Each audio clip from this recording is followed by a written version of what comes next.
Neurological Association guidelines that, as we said, when you implement adjuvant radiation post-operative, direct post-operative, or revert for salvage management, you can see that the genitourinary complications, the grade 1 and 2, were 82 versus 26 for the salvage, but for the late, it was 8 and 6 for whether you're going to implement this early post-operative or until salvage takes place. And for the gastrointestinal tract also, the salvage was higher, grade 1 and 2 versus 25, but again for the late toxicity, it was comparable at about 2%. So this is just to tell you when you sit to your patients, because you have to address all these issues to your patient while giving him the option of radiotherapy. This is the acute toxicity and this is the late. Again, late toxicity is higher for the salvage grade 1 and 2. But for the adjuvant, it's a little bit higher for grade 3 and 4 genitourinary, and it is higher for the gastrointestinal for the salvage rather than implementing it early adjuvant basis.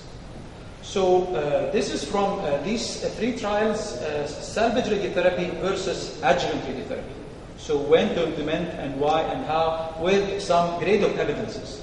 So careful surveillance for early salvage radiation following surgery may be an appropriate alternative to immediate adjuvant radiation for patients with high-risk primary prostate cancer management with surgery alone.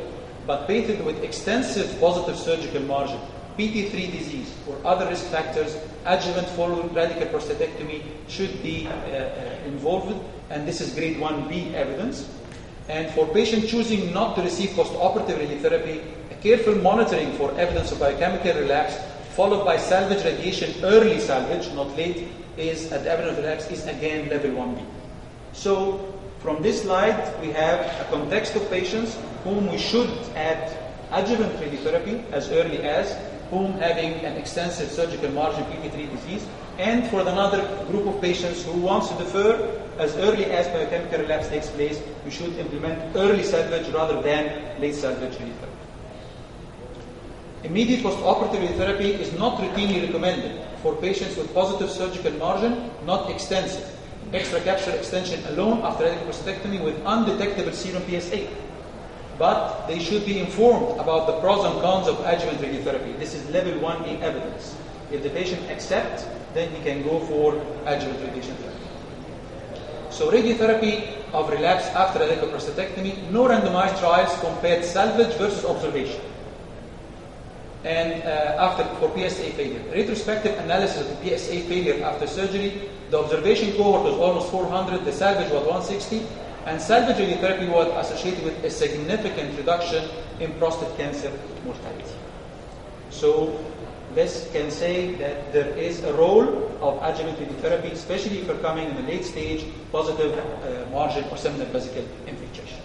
So this is, to sum up what we have said, salvage radiation to the prostate bed is recommended in the event of PSA failure. And salvage radiation should start early. And this is level 3B. Early ADT is not recommended for patients with biochemical relapse unless they have symptomatic local disease or proven metastasis or PSA doubling time less than 3 months. And this is the meta-analysis by Bolla, Thompson, and Weigel, and all these trials favored addition of radiotherapy in the context of the adjuvant radiotherapy for the high-risk group post-prostatectomy. These are selected references.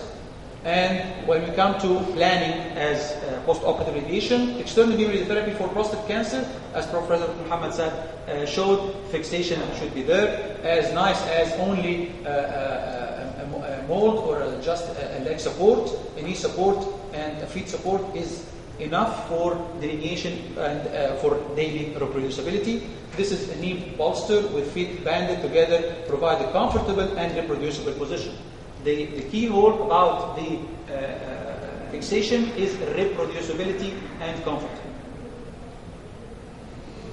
So post-prostatectomy in the adjuvant setting, you have to select your patients with a full preparation, full bladder, and try to empty the rectum and minimize the dose to the critical structures. And the position is supine with arm folded on the chest. The simulation should be done on the CT or an MRI, as Professor Dr. Muhammad showed. CT should include as high as L4, intervertebral disc, and below to the lesser trochanter inferiorly. Use the contrast enhanced technique for the IV and the intestine to delineate the intestine to see how much intestine are in the field if they are low-lying in the pelvis. We are going to say all this, but during the delineation, we should include the surgical clips around the prostate bed, but do not include the hemostatic clips. So you have to know and differentiate between what is the surgical clips in the tumor bed and the hemostatic clips. And clips in the high in the pelvis, if the seminal vesicles are uninvolved, your PTV is some from 7 to 10 millimeters, but it should be reduced to 5 millimeters around the rectum. And a tighter margin should be used if you are using IGRT, as Professor Dr. Muhammad just showed you a while ago. This is just to show you that a very nice delineation post-operatively for a disease away from the bladder and the rectum. And this is to show you how important is the fusion. You have to have an MRI and a CT to properly delineate, and better for if you are delineating a prostate, not in the post-operative context, but if you're having a prostate, you have to have an MRI during your plan. Dose fractionation, as you said, from 64 up to 70. And this is the dose volume constraints that you shouldn't study them by heart, but you should have an institutional policy about what's your DVH dose levels. Okay? For the rectum, less than 25, more than 65, less than 45, less than 40, and the bladder, the femoral heads, and the penile bulb, less than 51 gram. So this is, we're going to show you now 2 cases, and we're going to run through how to delineate. 68 years old gentleman, preoperative clinical 2A, Gleason 8, PS15 adeno, status post-radical retropubic prostatectomy. The risk factor was extracapsular extension and right seminal vesicle invasion. So we are asked to draw the tumor bed in the workshop. What you're going to do, we're going to run nicely. You have to delineate the seminal vesicles. Okay, and this is the CTV, prostate bed and remnant seminal vesicles. The entire seminal vesicle should be included. The rectum should be always away from your CTV. Here there is no GTV. We have CTV. And again, as Dr. Muhammad said, the GTV is the CTV for the prostate unless you have a biological imaging.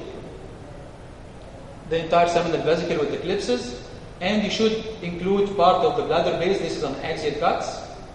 The entire seminal vesicle, rectum should not be included in your CTV during delineation. Entire seminal vesicle with eclipse.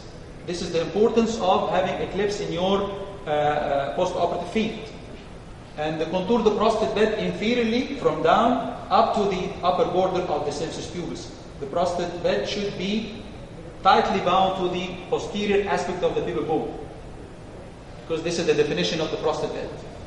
Again, your CTV should extend laterally to the medial border of the obturator symphysis muscle. The rectum should be excluded, and we are going down part of the bladder, and then the prostate apex going down to the inferior pubis, and then we are done. So this is the sagittal plane, how is eventually your field should be, just to be minded in your workshop, how we're going to delineate. Retropubic, okay, and then you rise taking part of the bladder as high up as the seminal vesicles, away from the rectum, down to the pubic, to the apex of the prostate. So this is the shape of the contouring of the post-operative radiotherapy in prostate cancer. And again, you have to put in your mind that you should go as low as and as high as, and we have shown this is a CTV. PTV is around 5 millimeter. Institutional also, based on your setup uncertainties. And you have to go for as low as and as high as with part of the bladder, as we just demonstrated. The second case will come shortly after the sign you wake up. And it will not have any demonstration, but it will be an answer and questions. I will ask and you should say and answer, okay? I need the sign you to come up, please. Any questions?